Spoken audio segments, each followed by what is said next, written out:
Hi, everybody. Illman and Mike Beer. The DRF race of the day for Sunday, August the 14th is the premier race in the Pacific Northwest. It's the Longracres Mile, race number 8 at Emerald Downs. Let's take a look at this full field of horses looking for glory at Emerald. And you've got the defending champion in this race. The number 4 Background was favored in this race. He won it, and since then, he has been rock solid out of town. Yeah, he has. Back to defend his title. He beat 4 of these same horses in the Longracres Mile last year. He's back to defend his title. I suspect he's going to be pretty tough in here. And he's a very, very tactical horse that can adapt seemingly to any sort of pace situation. We throw up the Timeform US pace projector, and I would expect this pace projector to be correct. Papa's Golden Boy is going to be on ascend, I would think, from the far outside post. He has big sprint speed. Top Executive also stretching out off sprint distances, will be close to the pace. Kingmeister, another horse stretching out. This pace has got to be honest. Yeah, I mean, poor Papa's Golden Boy drawing the far outside post for the 3rd straight time. He wants to be forward in his races, Dan. And when he draws a post like this, they just have to send him. And I suspect they will send him in here, and that is going to ensure a fast pace. A horse that might benefit from a fast pace is the One Slew's Tiz Whiz. We're going to watch his most recent race at Emerald Downs. Now, this is going 6.5 furlongs, but this horse has won at a mile in the past, and you can see what he does when you give him a little bit of pace and the pace setters start stopping a bit. He gets to the outside. He's got a lot of work to do at the 8th pole, but he's going to gobble these horses up.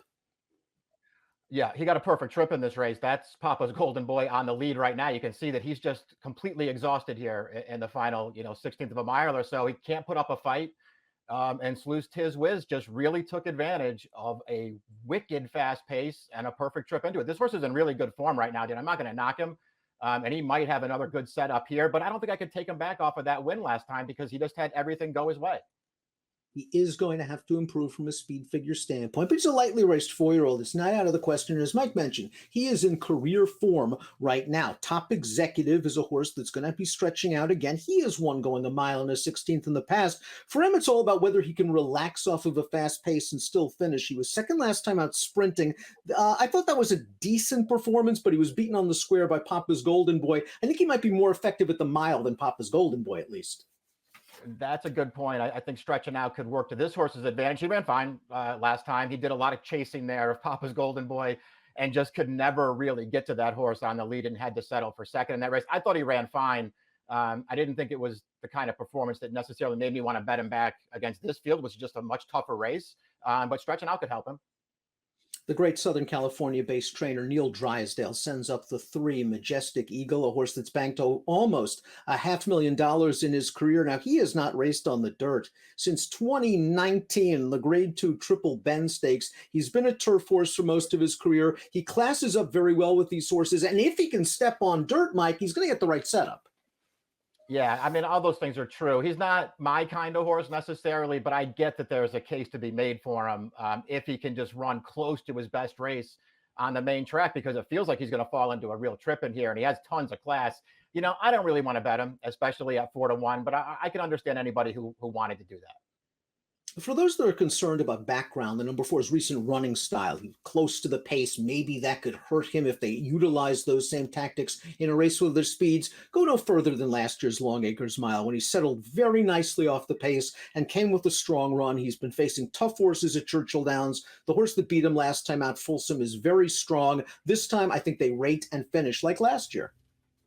Yeah, that's what I thought too. And when he came into this race last year, he was showing similar form, Dan. A bunch of races where he was part of the pace. Last year, they went fast in front of him. He managed to get himself into a really good trip that day. And, listen, it wasn't, a masterpiece, him getting the job done there, but he was dead game to get the job done. He worked really hard, and he finally got there.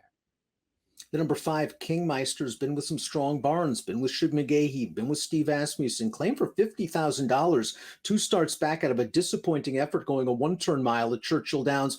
They sprinted him last time out. He passed some tired horses in the stretch, but again, he benefited from that fast pace. I think he appreciates stretching out, but this is a horse that hasn't won in over 2 years and needs to step forward. Yeah, I agree. He just hasn't really turned out to be that good. He started out with some potential. Things never really happened for him. He did not run well last time.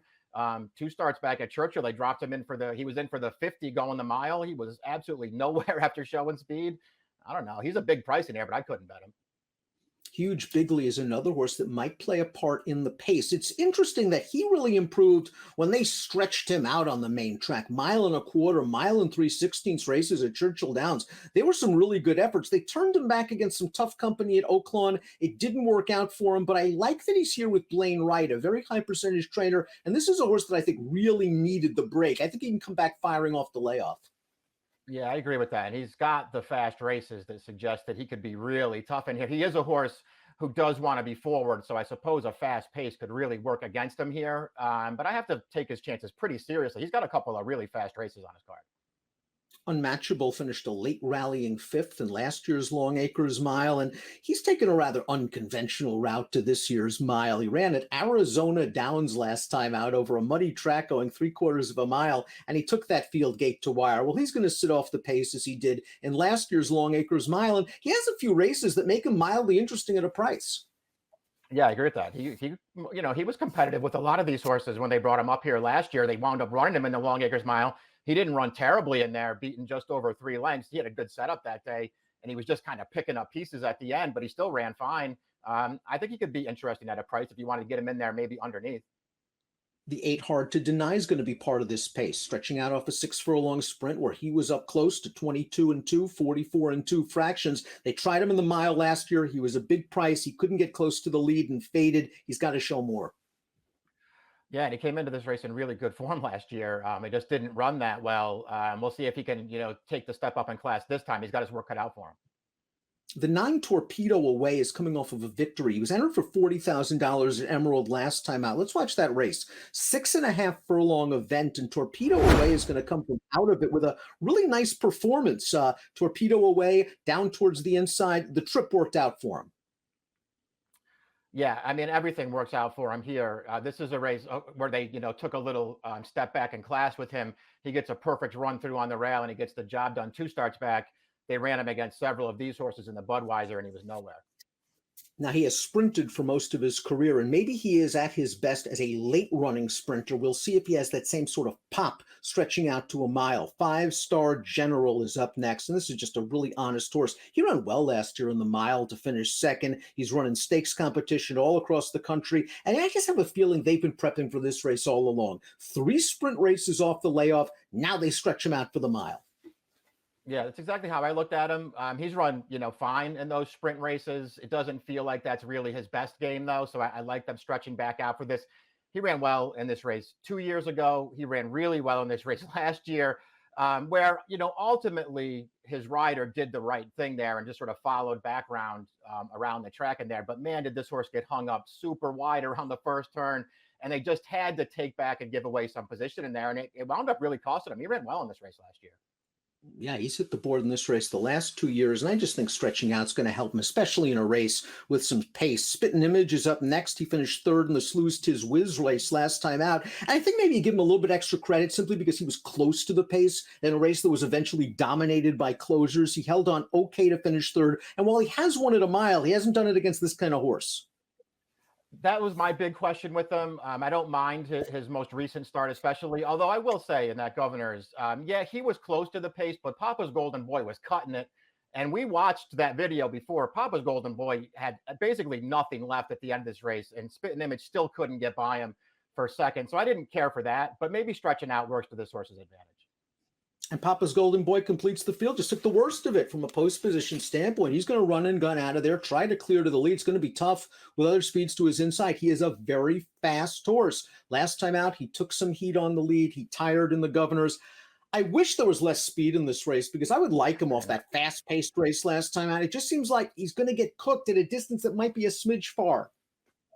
Yeah, I saw those same things. I really like his last 2 races. He's run really well. Last time, he just had to go way too fast early in there, wound up dueling it, getting the best of it, and he was just really tired.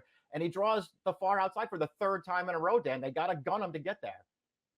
Top pick time. Before we get to our top picks, please click the subscribe button on the Daily Racing Form YouTube channel for all the latest DRFTV video offerings. And there are our picks. Majestic Eagle is where I'm going. He's got the class to win this race. He's going to get the setup. Can the old-timer step on dirt? I think he can against this group. You're going with 5-Star General. I think he's a little dirtied up by those sprint races, and I think he's racing himself into shape. Yeah, I'm hoping this year is the year for this guy. He runs well in this race. It seems like every time they step up for it. He didn't get the right trip last year. Maybe he gets the right trip this year. 10-4-6-3 for Mike. 3-6-7-4 for me. It's the Longracres Mile, the Sunday race of the day.